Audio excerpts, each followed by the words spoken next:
নমস্কার, শুভ সকাল। আপনারা দেখছেন আমার YouTube channel free time tips, যেখানে আমি ছোট্ট ইনফরমেশান ভিডিও আপনাদের মধ্যে শেয়ার করি। আসলে আমরা একটা ইনফরমেশান ভিডিও নিয়ে শেয়ার করছি। বেশ কয়েকদিন ধরে ব্যাঙ্কিং সিস্টেমে কিছু পরিবর্তন লক্ষ্য করছি, আর পরিবর্তনগুলো একজনের ক্ষেত্রে এক এক রকম হচ্ছে। সেই সব বিষয় নিয়ে আজকে আলোচনা করবো ভেবেছিলাম, কিন্তু আজকের বিষয়টা একটু সম্পূর্ণ আলাদা। আমরা যে ইউপিআই ট্রানজ্যাকশান করি গুগল পে, ফোনপে, পেটিএমের মাধ্যমে, সেই বিষয়টা নিয়ে আলোচনা করব। আজকের সমস্ত ছেলেমেয়ের মধ্যে যে সমস্যা দেখা যাচ্ছে, যে বলছে তারা ব্যাংকে আসছে, ভিজিট করছে এবং বলছে আমাদের অ্যাকাউন্ট থেকে টাকা কেটে যাচ্ছে। এটা কোনো বিষয়ই নয়। টাকা কাটে ব্যাংক কখনও কারোর অ্যাকাউন্ট থেকে টাকা ডেবিট করে না।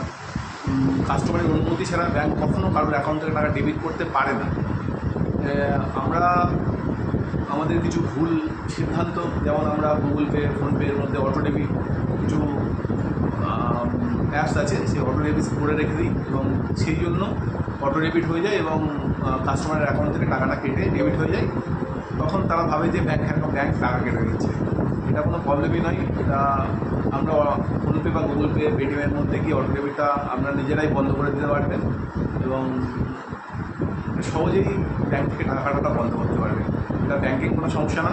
এটা আপনাদের যে অ্যাপসটা ব্যবহার করছেন তাতে হয়তো কোনো কারণবশত আমরা অটো ডেবিট করে ফেলেছেন, তার জন্য এই সমস্যার সম্মুখীন হচ্ছেন। এটাই আজকের আপডেট ছিল।